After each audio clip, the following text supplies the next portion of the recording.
Então, quando você tem um negócio global de tecnologia, principalmente, você tem essa oportunidade de pesquisar aonde fica o melhor lugar para você montar a sede da sua empresa. Porque você tem um governo que ele tenta não participar disso, principalmente pelo viés dos governos de serem controladores, né? E não aceitarem essa descentralização. Mas você vê que o mercado não ignora a oportunidade.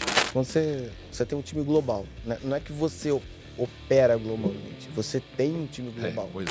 Então há um conjunto de trabalho com todos os nossos product managers que eles estão sempre olhando para o mercado, sempre olhando para o nosso público. Nesse mercado tão dinâmico que a gente vive, né, e o mercado que a gente está encaixado, que é o mercado de criptomoedas, as decisões elas podem mudar com uma frequência muito alta. Muito bem, meus amigos do PPT Não Compila, estamos aqui para mais um episódio e hoje a pauta é produto. Mas não é simplesmente produto. Vamos falar de uma forma muito mais ampla sobre produtos digitais, produtos físicos também, né? Vamos falar sobre gestão de produtos globais. Como que você, que é um PM, PO, que cuida de produto na área de tecnologia, ou você que se interessa pela área de produto, como que você faz essa gestão de um produto que é oferecido no mundo inteiro, com diferenças culturais, com diferenças de legislação, com diferenças de demanda de mercado? Como que é gerir produtos em uma escala global? A gente vai falar isso aqui com muitos detalhes hoje. E para falar desse assunto, eu estou aqui com os meus amigos da Clever. Aqui no meu lado direito está o JP, que é Head de Novos Negócios e Estratégia da Clever. Não dá para falar de uma empresa mais global do que a Clever, né? Dá um oi para a galera aí, JP. Bom, obrigado pelo convite. Boa noite para quem está assistindo a gente. É um prazer estar aqui. Compartilhar um pouquinho dessa trajetória, as escolhas que a gente teve que fazer, os desafios que a gente encontrou, mas, acima de tudo, o grande aprendizado que vem com tudo isso, né? E, acima de tudo, sempre gerando valor para o nosso usuário. Então, obrigado pelo convite. Show de bola. Eu que agradeço aceitar o convite e vir compartilhar com a gente aqui. E aqui do meu lado esquerdo está o Duca, que é Product Manager de Blockchain da Clever. Fala aí, boa noite, meu amigo. É uma satisfação estar aqui com você e com os seus seguidores. Vamos falar um pouco, né, do nosso roadmap, como a gente lida com nossos produtos, né, como lidamos com produtos que têm interrelações diretas entre si, ao redor do mundo, dentro das comunidades. Isso vai ser bem bacana hoje. Show de bola. Obrigado por aceitarem o convite e compartilhar com a gente aqui. Acompanha com a gente, já se inscreve no canal, já segue a gente no Instagram, no TikTok, dá 5 estrelinhas lá no Apple Podcast, compartilha para alguém que você sabe que tem interesse nessa pauta, ajuda a fortalecer a comunidade e vamos lá que tem muita informação boa. Bora!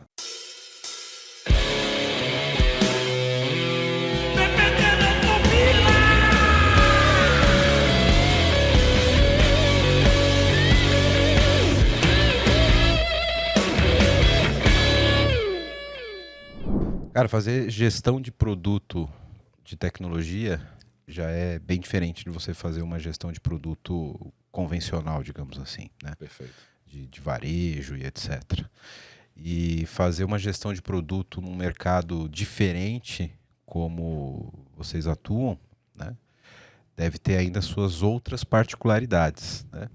E quando a gente exponencia isso numa escala global, a complexidade escala ainda mais, né? Então eu queria ouvir um pouquinho de vocês. Vamos começar por aí, né? Como é olhar para um determinado produto tecnológico, né? Ainda mais no caso da Clever, que é um produto diretamente ligado a finanças, que você tem variações econômicas no mundo inteiro, né? Você tem países com situações econômicas muito diferentes e tal, e você tem que gerir o produto de uma forma relativamente unificada, né? Então eu queria abrir com vocês contando como é um pouco dessa experiência, como lidar com essas diferentes variáveis para fazer esse tipo de gestão. A nossa experiência ela é muito interessante porque, além disso tudo, você não tinha um track record, né? Você não tinha um manual para seguir, né?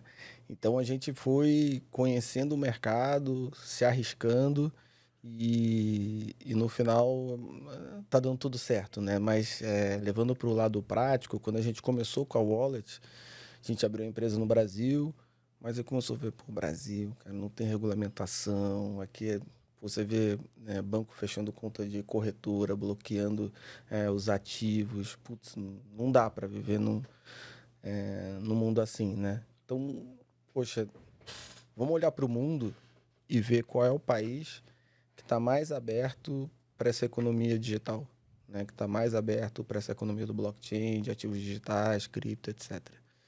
E aí a gente chegou num estudo preliminar que foi Estônia, Lituânia, e a gente começou a entender que eles estão muito abertos.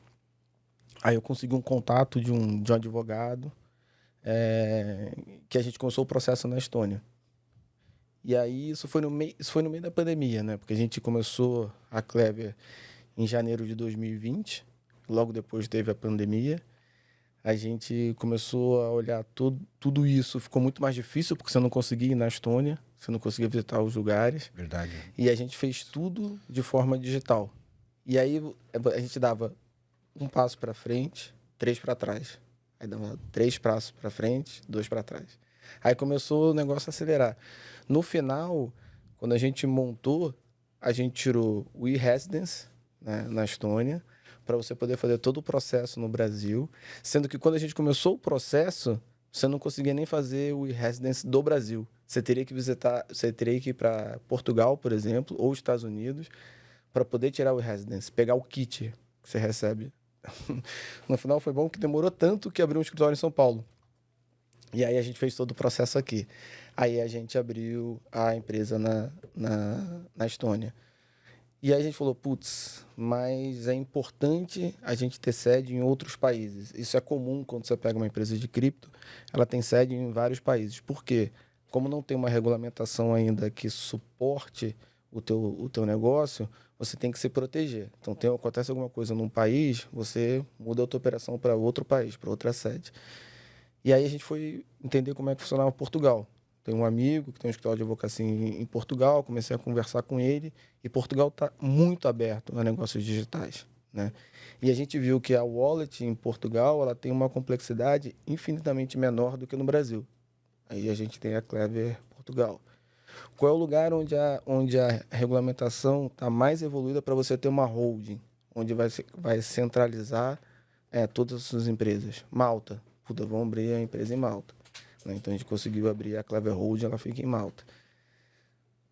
A Europa começou a dificultar a regulamentação, começou a apertar o nível de documentação sem clareza, ainda com mais receio do que certezas. Então a Europa, como bloco, ainda não tem uma regulamentação única para blockchain, mas os países estão começando a se movimentar. Quem saltou na frente? Dubai, os Emirados Árabes, né? E aí também através de uma conexão, a gente foi para Dubai, conversou, e aí é um ambiente muito aberto para inovação, porque eles precisam disso, né? O dinheiro do petróleo, eles investem para atrair empresas para o próximo ciclo de crescimento deles. E em Dubai a gente conseguiu abrir algumas empresas que formam o nosso, vamos dizer assim, o nosso time de empresas, né? E aí, em 2021, a gente teve a ideia de montar um game studio no Canadá para o desenvolvimento do DevKings. E aí falou, putz, Canadá é o melhor lugar? É. Então lá a gente tem o time e a empresa. E aí, para a gente exemplificar por que é tão importante você escolher o lugar certo para o tipo de negócio que você está montando, quando você vai ter um negócio global, o Canadá é muito forte na indústria de games. E lá você tem um imposto que você paga em cima dos salários dos funcionários canadenses. Mas se você consegue comprovar que o que você está desenvolvendo traz inovação para o país, você tem o reembolso desse imposto que você pagou. Então, no final do ano, do primeiro ano de operação, a gente tinha que pagar $70 mil canadenses de imposto. E a gente recebeu 110 mil de incentivo do governo. Então, você fala, cara, Fantástico. Né? É outro planeta, É né, isso, literalmente. né? Então, assim, quando você tem um ecossistema que ele está pujante, quando você tem um governo que você entende que trazer empresas de inovação é o futuro para esse país, para a mão de obra, para a geração de emprego, para a geração de renda, e ele abraça essas tecnologias que estão surgindo, você tem que olhar para esses países assim, ele quer o meu negócio, né? Lá eu vou funcionar de uma forma sem surpresa, onde eu posso focar apenas no negócio e não na burocracia, Sim. se vai ter um fiscal, se vão mudar a lei, se a minha conta bancária vai ser bloqueada por algum motivo, se eu vou ter que ficar perdendo tempo enviando documentação para liberar o meu dinheiro, né? Às vezes é o dinheiro do meu cliente, então que a gente também sofre com isso. Então, quando você tem um negócio global de tecnologia, principalmente, você tem essa oportunidade de pesquisar aonde fica o melhor lugar para você montar a sede da sua empresa. E a partir daí, você consegue ter um arcabouço que te traz segurança e credibilidade. Porque você vai para esses lugares, não é porque você quer ter um tipo de facilidade, não é isso. Você quer ter segurança para poder focar apenas no desenvolvimento do seu produto. Então, essa jornada da Kleber ela é incrível, porque a gente não pensou, vamos fazer isso nesse lugar. Não. A gente foi descobrindo, né? E sempre com esse viés, onde é o lugar mais seguro para a empresa estar para desenvolver o seu produto, desenvolver o seu negócio. E aí foram surgindo essas possibilidades. E além de você ter essa questão mais burocrática pulverizada em alguns países, você deve ter essa operação também pulverizada. Não é simplesmente uma questão de registro da empresa, né? Então, você tem a operação funcionando em lugares diferentes. Exato. E tem a possibilidade de mover uma operação que eventualmente seja prejudicada de um país, como você disse, para um outro país e continuar operando normalmente, né? Exato. Então, cada país que a gente vai, a gente tem uma estrutura mínima de funcionamento, né? Não necessariamente os países eles exigem que você tenha funcionário lá, né? Mas exige que a empresa, né, esteja lá, obviamente, e que o tratamento, muitas vezes, pro usuário, né, pro cliente daquele país, ele tenha um tratamento diferente, né? Seja da parte tributária, seja da parte compliance. Então, você se adequa a todo esse regime para poder atender o usuário. A gente teve nos Estados Unidos, no ano passado, para uma feira que acontece no Texas, e lá a gente teve a oportunidade de participar de uma reunião com uma senadora americana chamada Cynthia Lummis, que é do Wyoming. E ela é uma das senadoras que apoiam o Bitcoin. E ela apoia o Bitcoin também como base da Web3, porque ela enxerga de uma forma muito inteligente. A Web3 está gerando empregos, milhares de empregos. Todos os dias tem um novo projeto de Web3. Esse emprego está em algum país. Esse emprego está gerando renda em algum país. E ela fala, se os Estados Unidos ficar fora desse mercado, você está perdendo milhares de empregos. E que é muito louco, né? Porque os Estados Unidos sempre foi vanguarda de tecnologia e software. As grandes big techs são americanas, né? E justo essa revolução aí que a gente chama de uma nova revolução industrial da Web3 e de finanças, não faria o menor sentido os Estados Unidos não ficar fora, né? Isso tudo passa pelo entendimento da descentralização. Do governo entender que ele tem um outro papel, não de centralizar, né? não de sufocar, mas sim de ter uma regulamentação que proteja as empresas, que proteja os usuários, né?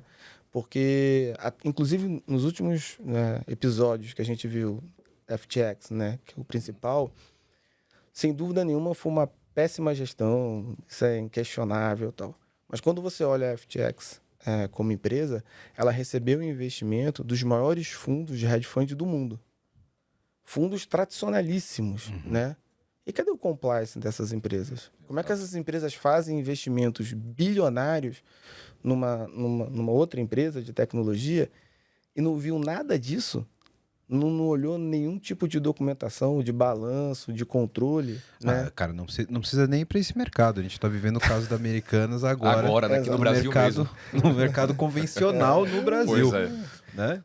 O mercado já consolidado. Exato. Aquela contabilidade criativa, né? O pessoal é bem criativo na contabilidade. Exato.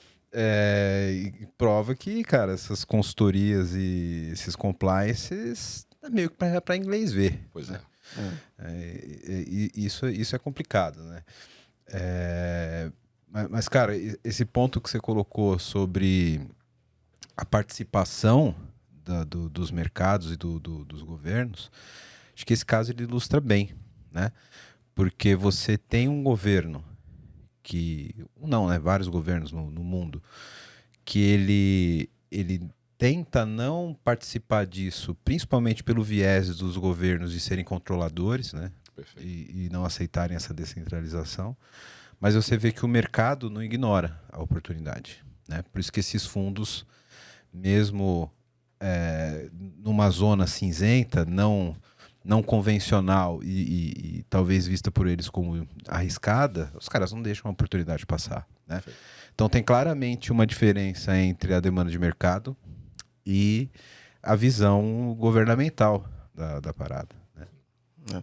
E tem outra característica interessante de duas crises tão próximas, como para a gente a da Americanas, quando você comparar com a FTX.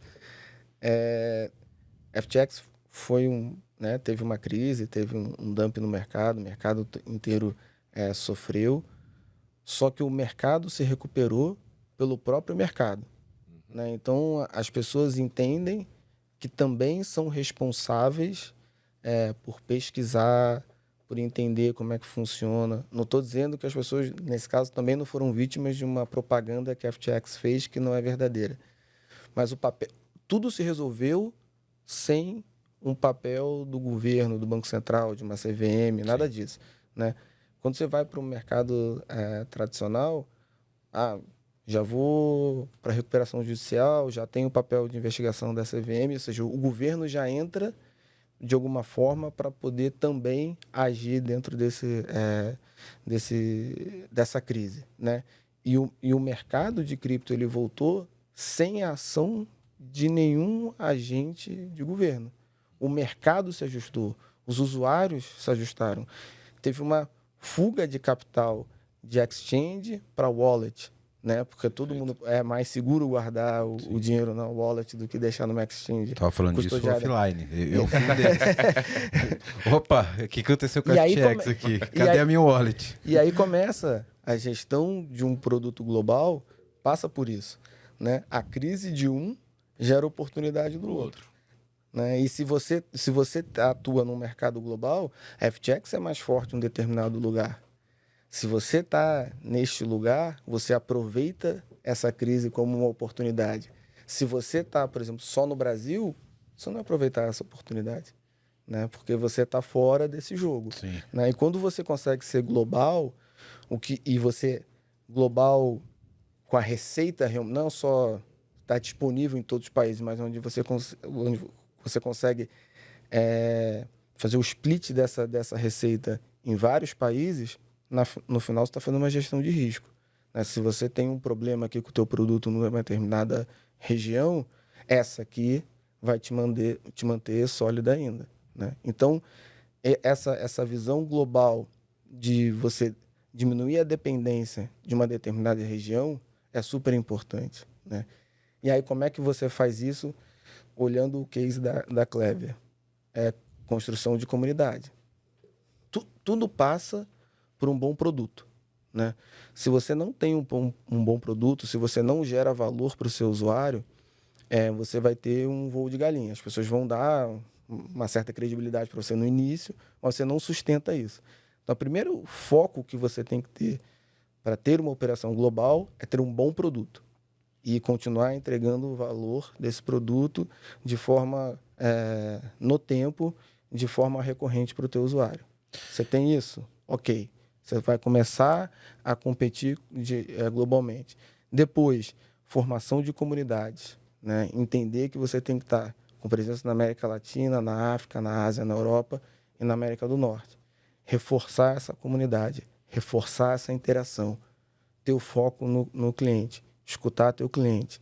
Então, se você consegue juntar esse quebra-cabeça, você vai conseguir jogar bem esse jogo. Como é que funciona no dia a dia de vocês isso? Porque quero pegar o exemplo que você deu, JP. A gente teve uma mudança de mercado recente, né, com a crise da FTX. Gente saindo, fugindo das exchanges, indo para o wallet. Dentro do guarda-chuva dos produtos Clever, vocês têm os dois produtos, né? Tanto a wallet quanto a exchange, né? E vocês são heads de produtos diferentes, né? E aí, quando acontece esse fenômeno, como que vocês interagem? Como que é isso na prática? Tipo, você sabe que o mercado está demandando mais um determinado produto e que você vai ter consequência, talvez, no seu próprio outro produto, né? Como que isso é no dia a dia? Como vocês trabalham isso? Bem, na verdade, esse acontecimento, e assim como os outros, ele fortalece mais um produto e não enfraquece o outro. A gente não tem um fortalecimento de um e enfraquecimento do outro, né? Você pode tirar isso, e como nós também, na nossa exchange também, como uma oportunidade, né? Então a gente fortalece a nossa wallet com a nossa imagem, dizendo, cara, você tem que trazer também os seus ativos para a nossa wallet, é muito mais seguro que ele esteja aqui e você trada na exchange, né? A exchange é segura, a exchange também, tá? Então, se você muda o comportamento, você também ajuda o usuário, ajuda a comunidade a ela ter um comportamento mais seguro, e com isso a gente tem os nossos produtos cada vez melhores, nossas entregas cada vez mais consistentes. Sim. Acho que passa bem por aí. Sim. E aí, no dia a dia, vocês trocam essas figurinhas aí. Perfeito, tipo, perfeito. Né? Pô, cara, aconteceu aqui, provavelmente vai ter um movimento aqui, e isso vai guiar marketing, ações de conscientização, etc. Exato. Né? Então, por exemplo, a gente tem um alinhamento dos produtos com a área de marketing semanalmente, né? Aí vem outra complexidade. Quando você tem um time global, né? Não é que você opera globalmente, você tem um time global. Pois é. Então, por exemplo, o time de marketing, você tem gente na Ucrânia, o nosso principal designer hoje mora na Ucrânia, em Kiev. Cara, Ele está no meio da guerra. Caraca. O Dima. É incrível a história dele, né? E ele continua trabalhando. Ele vai, quando ele está sem energia, ele vai para um bunker, aí lá tem energia, ele recarrega o computador, trabalha, aí volta para casa. Sim, Cara, que loucura. É incrível. E ele entra na call, a gente fala, cara, tipo, Dima, você é o nosso herói, cara, estamos do teu lado e tal. A família dele deixou a Ucrânia, mas ele, como tem idade para servir, se necessário, ele não pode sair. Né? Caraca. E aí e o cara tá produzindo. Cara, Se o cara tá produzindo lá, como é que eu não vou produzir aqui? Pois Entendeu? é. Começa daí. Entendeu?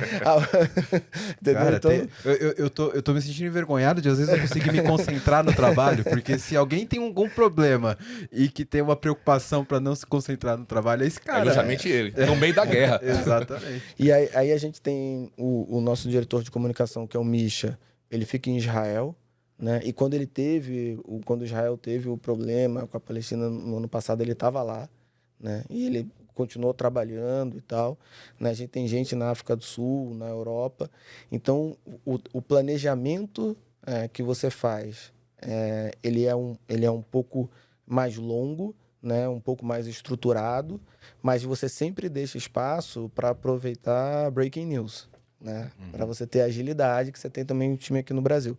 Mas você começa com esse alinhamento global, com essa visão multicultural, né? E aí, nesse alinhamento que a gente faz semanalmente, a gente planeja, aconteceu o problema da FTX, a wallet agora ela vai ficar mais em evidência, você abre mais espaço dentro do teu plano de comunicação para o produto wallet e deixa a exchange reforçando o que é importante na crise, que é a segurança, que é a prova de reserva. Então, a gente trouxe inovações na exchange muito mais para reforçar, olha, aqui a gente é transparente. Nós ainda somos uma exchange pequena, mas nós estamos começando no caminho certo. Então, se você vai olhar o audit na exchange, está lá. Todos os address, quanto é que tem de balance, o que é a balance da Clever, o que é a balance do usuário. Está separado, claro, para todo mundo. Mas, na comunicação, você reforça a wallet. E, nesse meio tempo, a gente aproveitou para lançar a hardware wallet. Perfeito. Né? Então, putz, a gente correu um pouco para aproveitar essa hype e tal, não sei o quê. Foi o lançamento exatamente como a gente queria? Não. Mas o que era mais importante? Fazer o lançamento 100% perfeito ou fazer 90% aproveitando uma hype? Né? Então, você também faz essas escolhas no dia a dia. E aí, é um produto global. Então, ela é produzida no Brasil, né? Ela sai do Ceará, mas ela vai para África do Sul, ela vai para a Europa, ela vai para os Estados Unidos. E aí você estrutura uma operação global de logística. E aí você fala com a DHL, você fala com a FedEx, né? Aí você faz uma operação global de pagamento. Aí você fala com a PayPal, e aí você começa com o que é mais fácil de integrar, e aí você depois traz um que é mais completo, uma integração mais demorada. Então você vai ajustando não só o produto em si, mas toda a cadeia do produto, porque você deixa de ter um produto que é um app e passa a ter um produto físico com toda essa complexidade. Cara, mas assim, eu acho incrível. Porque o que você aprende é enorme, entendeu? Então é maravilhoso. E a inter-relação entre esses produtos, né? Também, como você mesmo colocou, né? Então, você gera oportunidade dentro dos próprios produtos, né? Um produto gera oportunidade para outros. Por exemplo, o JP acabou de falar aí da Clever Safe, né? Que é a nossa hardware wallet. Ela acabou de chegar nos nossos primeiros consumidores. Poxa, aí a repercussão tá maravilhosa. Os caras estão dando feedbacks extremamente positivos, né? E justamente nesse momento onde a segurança tá em mote, né?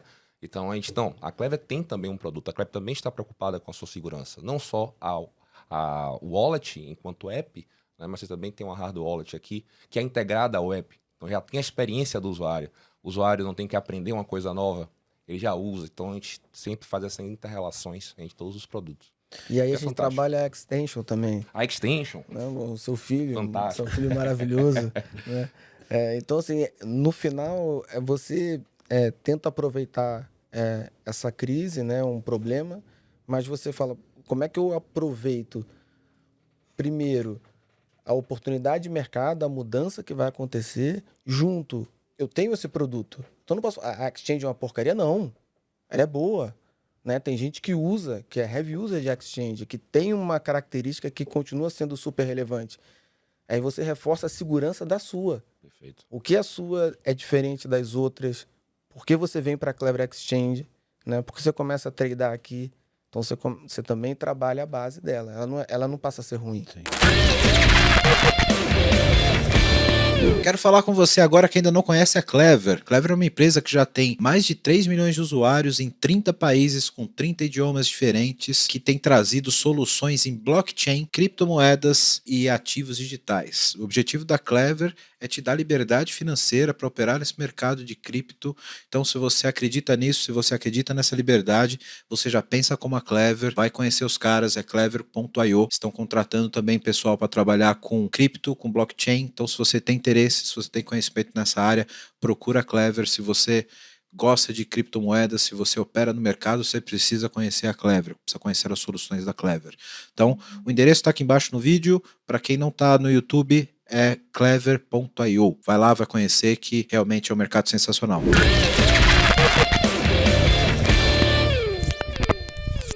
Conta um pouquinho mais pra gente. Eu fiquei curioso agora e eu acho que pode até servir de lições aprendidas aqui para o pessoal de produto que está ouvindo a gente. A Clever ela começou com a Wallet. Exato. Depois ela teve a Exchange, agora vocês falaram da Clever Safe, né? E outros produtos que a Clever tem também. Mas especificamente da Wallet e a Clever Safe, que é essa Wallet Hardware, vocês vão começar a desenvolver uma Wallet Hardware recentemente. Esse desenvolvimento já vem de um tempo atrás. Muito antes dos problemas que começaram a acontecer com o FTX, etc. E como foi essa jornada de desenvolvimento de produto? Como que você tem ali uma wallet no app e como vocês identificaram essa oportunidade? Cara, acho que tem um nicho aqui, tem um mercado aqui para a galera que quer ter a carteira física e tal. Como que é esse research de entender necessidade e tal, ainda mais olhando para um produto global? Vocês conseguem, resumidamente, claro, contar mais ou menos como foi essa jornada? tão resumidamente, sabe quando o filho é seu, você começa a falar muito, muito bem dele. Mas assim, Orgulhoso. É orgulhoso. Essa jornada, ela começou quando a gente mudou da Tron Wallet para Clever. Porque a gente falou assim, a gente não tem que ser um produto para uma blockchain só. A gente tem que ser multi-chain, né? E aí entra um pouco da característica do nosso time, né? O nosso core team, ele é basicamente desenvolvedores e pessoas que têm profundo conhecimento de tecnologia, né? Então, essa inovação tecnológica é inerente do core do nosso time. E aí você começa a mapear todo o ecossistema de blockchain. O que você tem? Né? Você tem wallet, você tem exchange, você tem hardware wallet, você tem blockchain, você tem plataforma de NFT, né? Você tem extension, você tem produtos sendo criados a todo momento. E você está monitorando isso. Você está monitorando as boas ideias, né? Dentro da nossa área ali de research, que não é uma área específica dentro da empresa, mas ela tá espalhada dentro de todos os produtos. Então, tudo. A wallet está sempre de olho no que está acontecendo no mercado, a exchange, né? O blockchain. Então, você começa a mapear. Você fala, cara, esse mercado é bom. Esse mercado, às vezes, não é um mercado tão grande como o próprio mercado da Hardware Wallet, da CleverSafe, mas ele é um mercado que te dá muita credibilidade, porque se você desenvolver um hardware, não é trivial. E aí, no período de desenvolvimento do hardware, estava na pandemia, teve a crise dos chips. Perfeito. Verdade. Entendeu? Então, assim, a gente conseguiu nascer no meio da maior crise global dos últimos 100 anos, né? Então, é isso. A gente vai lidando com as dificuldades e achando alternativas, mas parte desse mapeamento do mercado. E é importante ressaltar isso. A trajetória ela não vai ser linear. Ela vai ser uma montanha-russa, cheia de altos e baixos. Puta, não vai dar, dá. E aí você vai achando, você vai se desafiando a entender mais, ser mais criativo, fazer mais com menos recurso, né? E a gente consegue. Porque essa unidade de trabalhar em time, né? Então, não importa se o Duca está num time ou eu estou no outro time. Não tem esse problema. Se eu tenho uma ideia que está ligada ao produto dele, eu falo, pô, Duca, eu pensei isso. Puta, João, acho que isso é ótimo, acho que isso é uma porcaria, mas vamos nessa, entendeu? Dá para fazer agora, não dá? Então, a mesma coisa, pô, João, eu tava pensando nisso aqui para fazer no marketing ou para fazer na exchange. Tá bom, puta, legal, vamos nessa. Então, a gente tem uma curiosidade intelectual muito grande. O Dil, né, que é o nosso CEO, ele é uma máquina de ter ideias. A gente brinca. Então, ele está sempre desafiando também os times com novas ideias e tal. E é uma cultura de inovação que a gente tem, né? Então, nós estamos extremamente abertos a tudo que está acontecendo no mercado. Obviamente, sabendo... Isso foi outro aprendizado, né?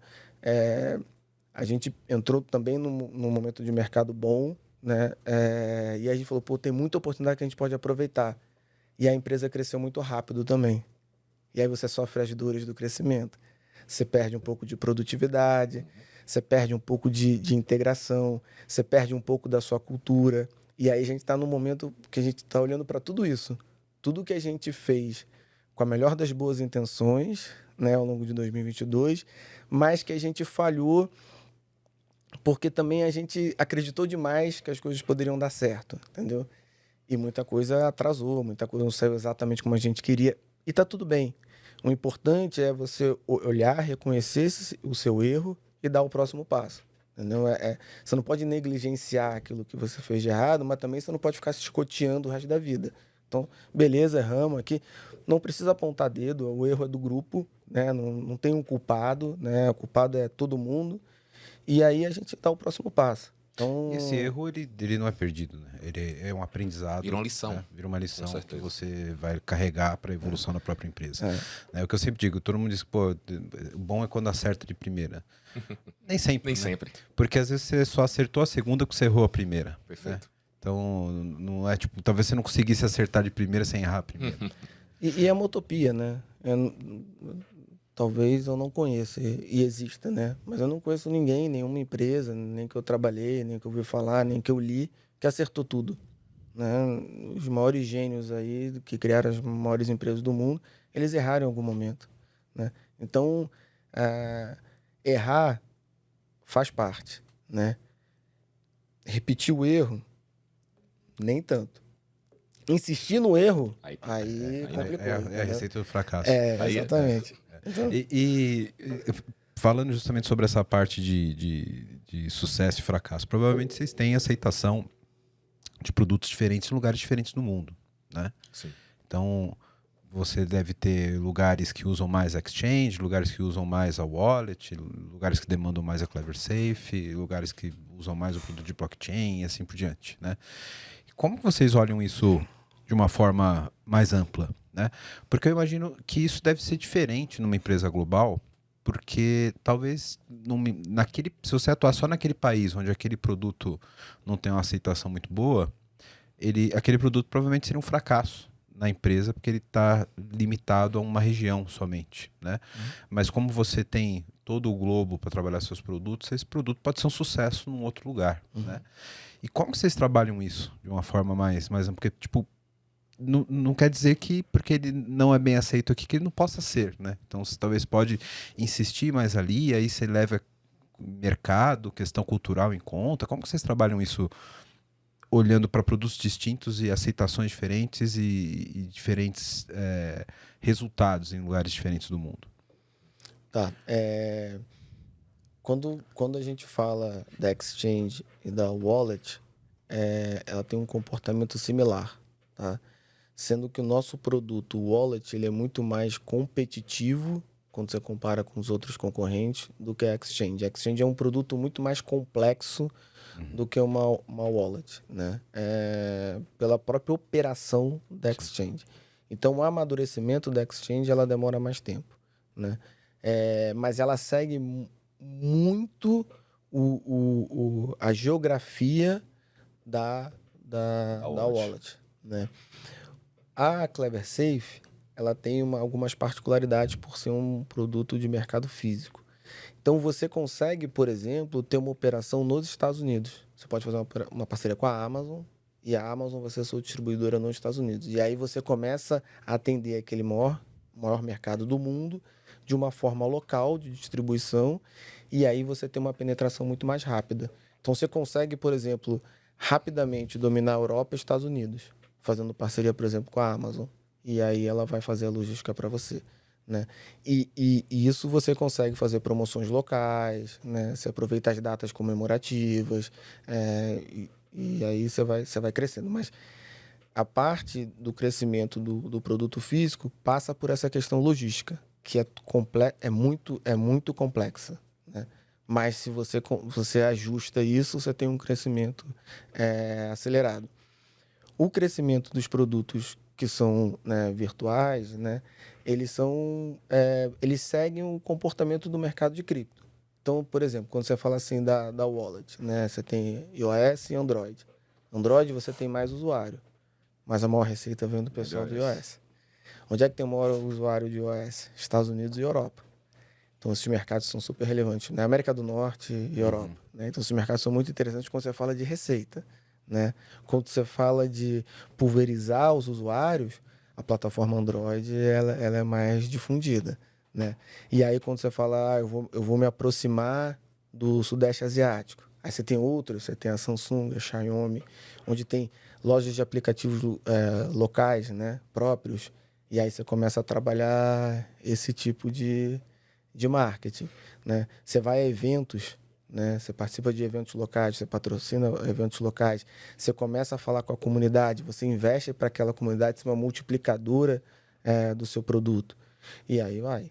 E você vai adicionando valor. Lembra que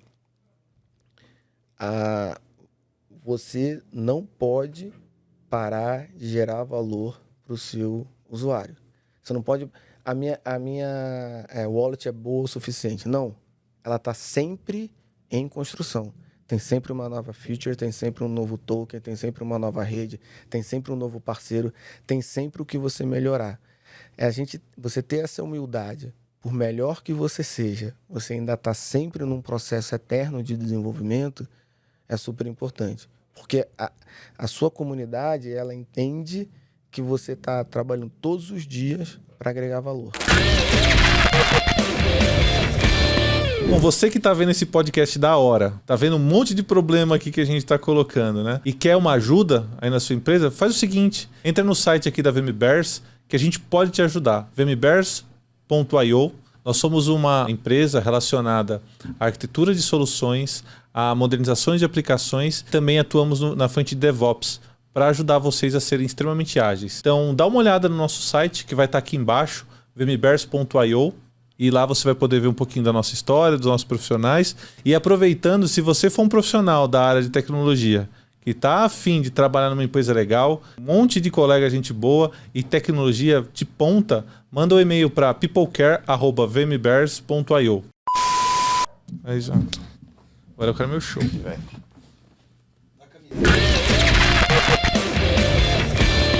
Mas trazendo um pouco mais para tecnologia agora.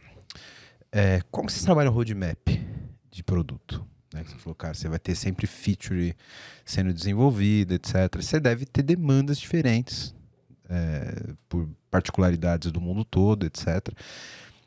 Como que vocês trabalham isso? Como é esse roadmap? Como é essa priorização? Como é o relacionamento ali com o time de desenvolvimento? E para complementar ainda uma terceira pergunta, vocês têm produtos que têm características e features diferentes em lugares do mundo? Ou eles são sempre os mesmos? Detalhe um pouquinho pra gente isso aí. Deve ter um monte de PO e PM ouvindo a gente hoje, falando, pô, como é que esses caras lidam com o desenvolvedor que tá lá no meio da Ucrânia, do Afeganistão, e como é que lida com esse roadmap de produto? Conta um pouquinho pra gente. O nosso roadmap a gente faz basicamente ouvindo todos os entrantes, né? Então a gente tem um contato muito próximo da própria comunidade, né? Nós temos a máquina de ideias, né? O nosso deal, tá? Então a gente se preocupa muito em olhar para o mercado, né? Então a gente olha como é que está se comportando o nosso público da wallet, o que é interessante ter ali na wallet, a gente monta o que é que aquilo tem que acontecer na wallet, na exchange, na extension, no próprio blockchain. E o que é interessante também dentro da própria Clever é que todos os nossos produtos, eles são interrelacionados, né? Então precisa ter uma sinergia muito próxima do nosso Product Manager e dos nossos Product Managers, né? Porque a gente monta o nosso roadmap ele tem que, inclusive, ele se interrelaciona. Então, quando eu vou lançar alguma coisa na wallet, eu provavelmente posso ou não impactar alguma coisa ali na exchange. Que quando eu vou lançar alguma coisa na exchange ou na área de NFT, eu tenho uma relação direta com a nossa blockchain. Então, há um conjunto de trabalho, junto com todos os nossos Product Managers, que eles estão sempre olhando para o mercado, sempre olhando para o nosso público, muito próximo da comunidade, que é a nossa fortaleza, né? E isso está sempre ali alinhado e a gente anda em conjunto. Então as nossas entregas, elas são sempre ali constantes e paripassas, né? A gente sempre está ali nesse ritmo.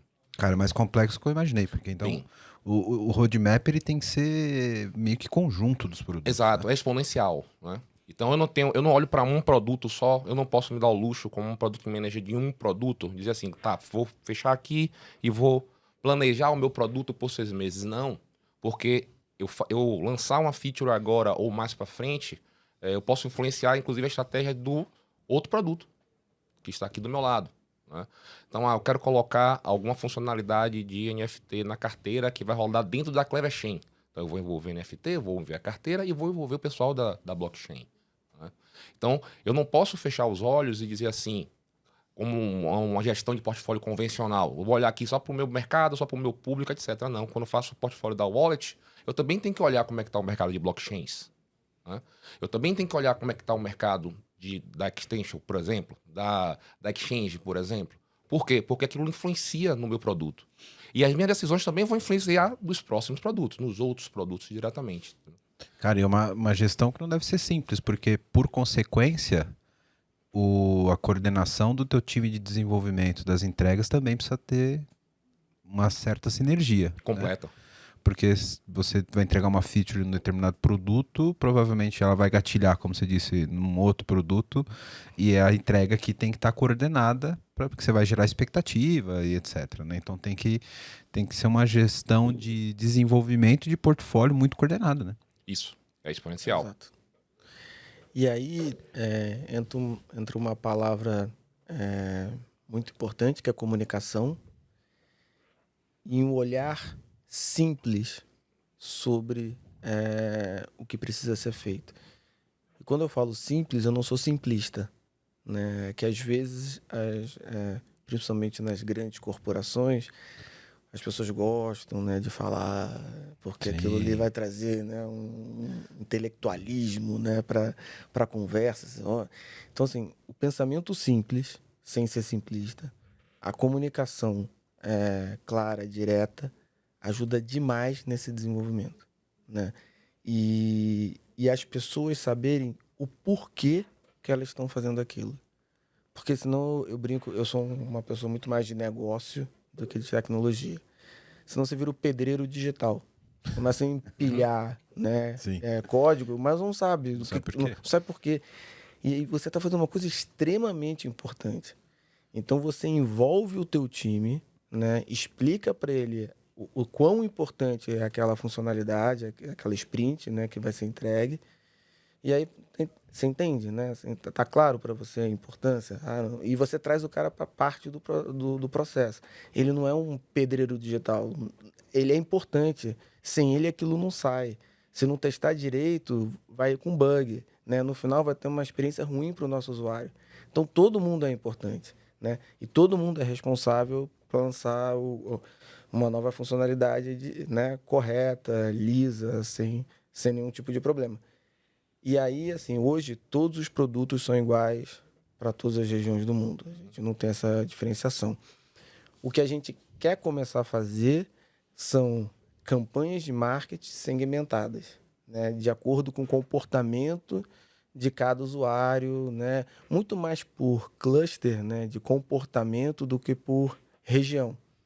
Porque você pode ter esse comportamento similar em várias regiões. Então, você aproveita, faz o cluster e joga um determinado incentivo, né? Então, a gente está pensando esse ano a melhor forma de fazer isso. Mas essa integração do time passa pela simplicidade, né, do pensamento e de uma boa comunicação. E falar o quão é importante o que você está fazendo com todo mundo. Não é despejar uma task, né? Não é encher um gira, né, que a gente usa, mas existe um porquê aquilo está feito.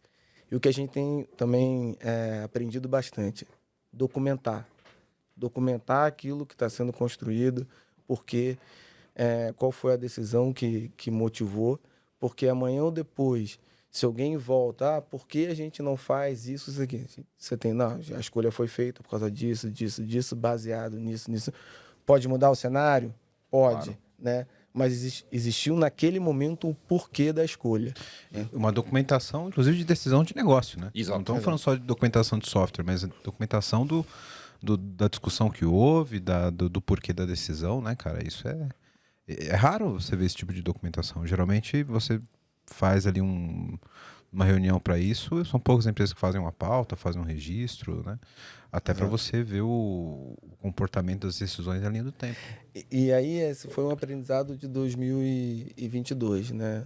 Vamos fazer isso? Vamos, não sei o que, dá para fazer e tal. Pega o fulano, o Beltrano, vai, né, tranquilo e tal.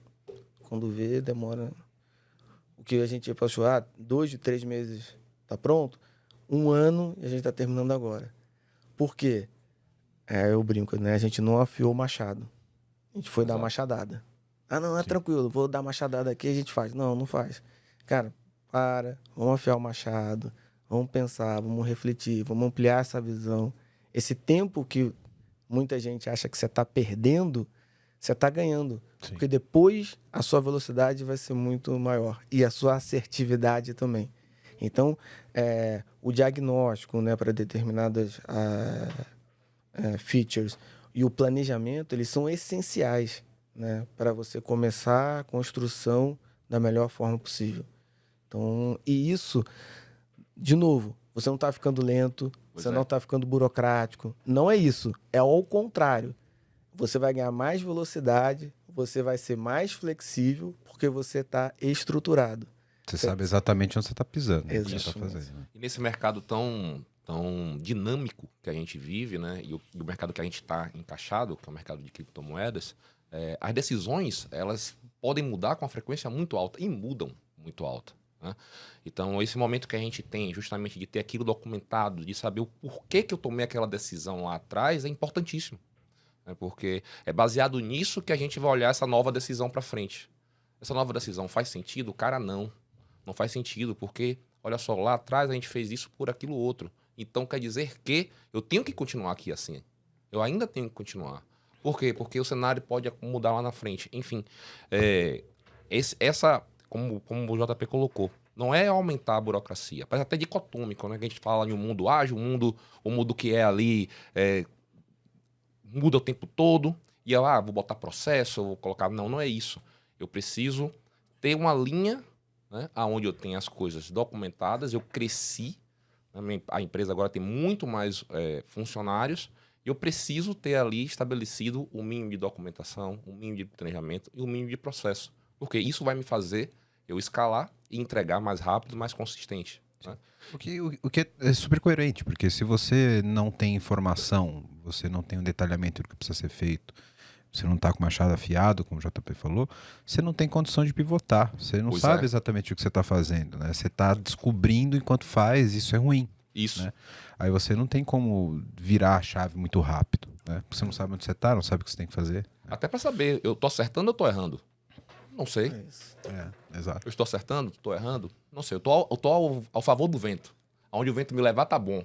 E não pode ser assim. Sim. Exatamente. Pegando esse teu gancho, como que vocês trabalham a questão de KPIs e esse tipo de monitoramento de informação dos produtos? Vocês têm um monitoramento constante disso? Vocês trabalham relatórios de certos períodos e são muito influenciados pelos números, etc. E se vocês têm algum tipo de KPI que conseguem compartilhar com a gente aqui que vocês olham? Esse daí foi o aprendizado de 2022. A gente Sim. tentou implementar KPIs para todas as áreas, né? E em algumas a gente acertou, outros não. Então a gente está revendo esse processo de OKRs, KPIs que nós temos, né? Mas quando fala da empresa, de KPI para a empresa, a gente olha muito a quantidade de usuários diários, mensais, número de downloads, né? A receita que cada produto está trazendo, né? Então esse é o básico que a gente trabalha. É o feijão com arroz que a gente trabalha, né? E aí a gente quer aprimorar um pouco mais isso ao longo desse ano, né? Que são os OKRs, etc. Mas eu acho... Cada fase que a empresa tá, você vai mudando um pouco, né, os KPIs que você começa a olhar, né? Então, assim, para a fase que a gente estava e o momento de mercado que a gente viveu, é foco no usuário, em crescer essa base, em crescer, trazer o usuário que ele entre de forma recorrente. Então, quando a gente estava vivendo um bom momento de mercado, a gente tinha mais de 5 milhões de downloads e 150 mil usuários diários e 1 milhão de usuários mês únicos, tá? Caraca. E como é que isso a gente mede todos os dias, né? E a receita crescente. E aí a gente tem uma série de dashboards onde você começa a monitorar esse comportamento, né, de uma forma cada vez mais profunda, né? Então, por exemplo, quando você entra, 150 mil pessoas entram na wallet todos os dias. Quantos fazem swap? Quantos fazem a quantidade que o cara faz de média de swap por dia? Quantos swaps o cara faz por semana? Qual é a recorrência que ele tem? Qual é o token que é mais... o pessoal faz mais swap, né? Então você começa a detalhar isso, a gente tem todos esses números, né? E aí você entende que, putz, agora vamos entender quanto tempo o usuário passa em cada tela, né? Onde é que ele sai? Como é que eu faço? Você tem, por exemplo, o staking dentro da wallet, né? Como é que você usa esse staking para aumentar o teu swap? Então você começa a fazer cross de produtos e serviços que você tem dentro da wallet para melhorar a experiência. Então você pode reservar a sua viagem usando a Travala dentro da wallet. Como é que você aproveita parte do teu staking, que às vezes está parado lá, para usar para uma viagem que você quer fazer, né? Ou que você quer comprar um domínio, né? Stop Domain. E por aí vai. Então, a ideia é que a gente traga cada vez mais produtos e serviços para dentro da wallet, onde a gente entenda o comportamento do usuário e comece a ter o trigger ali, né? Ó, tem essa oportunidade, tem esse, já fez isso, ó, você está com uma grana ali. Então, você vai ajudando ao teu usuário a fazer uma boa gestão. Pô, tem aqui, você não quer botar no staking? Ó, e aí você vai fazendo essa... Você vai agregando valor. No final, o que a gente está fazendo é agregando valor. E aí você fala, pô, eu gosto desse produto, porque é uma entrega de valor constante. Seja na inovação, ou seja simplesmente no comportamento. Entendendo o meu comportamento dentro daquele produto, né? E isso vale para wallet, vale para exchange, vale para tudo, né? Então é uma delícia, uma loucura, entendeu? É uma loucura Cara, deliciosa. Tô né? fascinado aqui. Pra gente fechar, eu queria fazer uma pergunta para cada um, que são mais dicas para quem está nos ouvindo, né? E aí eu queria que você falasse um pouquinho sobre o cara que está ouvindo a gente e ele que deve estar na cabeça, assim como eu tô. A gente falou sobre essa gestão de portfólio mais coordenada, unificada. Dá uma dica para o cara que tem alguns produtos, ele não consegue trabalhar isso muito bem. Como ele pode dar os primeiros passos em relação a isso, né? Como ele consegue trabalhar talvez um cross-selling, alguma coisa que monte um ecossistema dentro da empresa dele, né? Porque classicamente a gente sabe que o custo de você adquirir um cliente é muito grande. Uma vez que ele é teu cliente, você conquista a confiança dele, você tá no mesmo segmento que ele é muito mais fácil você atrair ele para outros produtos e aumentar o ticket médio que esse cara tem com Perfeito. você, por exemplo. Eu queria que você falasse um pouquinho sobre como o cara consegue ter essa visão um pouco mais holística sobre o todo e começar a montar um ecossistema dentro da própria empresa. E aí depois, JP, eu queria que você desse uma dica para o cara que está operando aqui uma startup no Brasil, tem um produto regionalizado. Quais os primeiros passos para esse cara começar a olhar para fora e talvez ter o teu negócio de forma mais global? Perfeito. Principalmente na Clever, né, onde nós temos diversos produtos, né, é muito importante que, se esse cenário se replique, é muito importante que você entenda como o usuário ele pode entrar, né, em um produto e o que ele pode dar consequência em um outro, né, para justamente como você disse, né, uma vez que o usuário, eu tenho um usuário, como é que eu retenho o usuário? E aí, pegando o gancho que o JP colocou, eu uso também esses números dos indicadores que a gente também coleta para saber, inclusive, se eu estou indo no caminho certo, né? Então, como é que uma vez que eu lanço uma funcionalidade consistente, com entregas consistentes todas as semanas, né? O que aquilo impactou para mim, né? Então, como é que eu sei que aquela funcionalidade que eu tive a ideia, que eu fui do meu roadmap, que eu fui lá no mercado, que eu peguei, que aquilo que eu achei, acreditei, porque é uma tese ainda, é uma hipótese, de que o meu usuário deseja, o que aquilo me trouxe no negócio, para o meu business? O que aquilo me atraiu mais usuário, aquilo ali não? Ou então, eu fiz um movimento onde aquela funcionalidade não está sendo utilizada e terminou tirando o meu usuário de uma outra situação, né? Então, normalmente, como a gente faz esse tipo de trabalho, é justamente com a integração de todos os produtos, sabendo justamente como é que esses movimentos das entregas de cada produto podem influenciar não só em si mesmo, como também nos outros e retroalimentando. Normalmente é assim que a gente conduz esse tipo de coisa. Essencial conhecer bem teu cliente, né? Exato, exato. E aí é que vem a questão da comunidade, né? A gente tem uma comunidade muito forte. Então, inclusive, todos os nossos movimentos eles são percebidos muito rápido.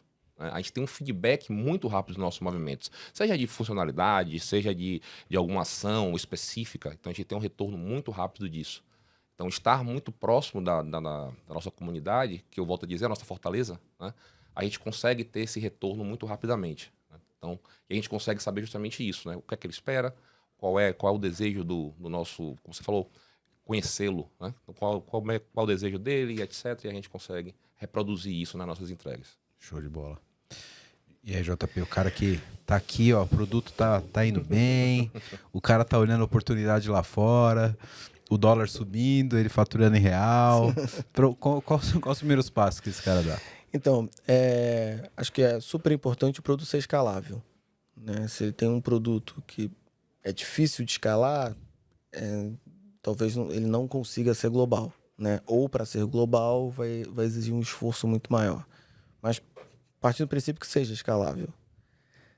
não se limite apenas a ser, por exemplo, um aplicativo em inglês. Tente ser o maior número de línguas disponíveis possível. Porque se você for e o seu concorrente não, você vai atingir um mercado que ele não está. Né? Então, seja...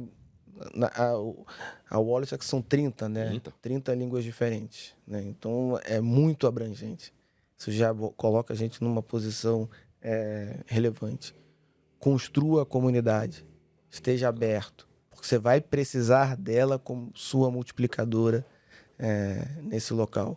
Isso é importante, né? Para o cara não achar que é só traduzir o aplicativo e lançar no mercado. Exatamente. Então, assim, você tem que ter um time para suportar e criar essas comunidades. Tá? E última e super importante, marca. Você tem que ter o registro global da sua marca. Porque senão você vai para fora e o cara vai registrar sua marca naquele país e vai falar que você não pode ter o aplicativo lá. Isso aconteceu com a gente nos Estados Unidos. Caraca. E aí o nosso advogado ganhou a ação. Porque a gente fez tudo certinho. Então a gente vai pensar numa marca, a gente já entra antes do lançamento, eu quero registrar essa marca nesse mercado e nesse mercado, porque já te dá uma garantia, você já tem um domínio, né? Mas te dá uma garantia legal que você vai poder atuar de forma assim, segura. Você que acompanhou a gente até aqui, obrigado. Se inscreve no canal, dá o joinha aqui embaixo, procura a gente lá nas redes sociais, compartilha esse episódio para alguém que queira conhecer mais sobre o assunto. Valorize sempre o criador de conteúdo, não importa o PPT Não Compila ou qualquer outro podcast, qualquer criador de conteúdo que traga informação para você, contribui alguma coisa na sua carreira. Valorize esse criador de conteúdo que é importante para todo mundo. Obrigado, pessoal, pela audiência. Obrigado, meus convidados.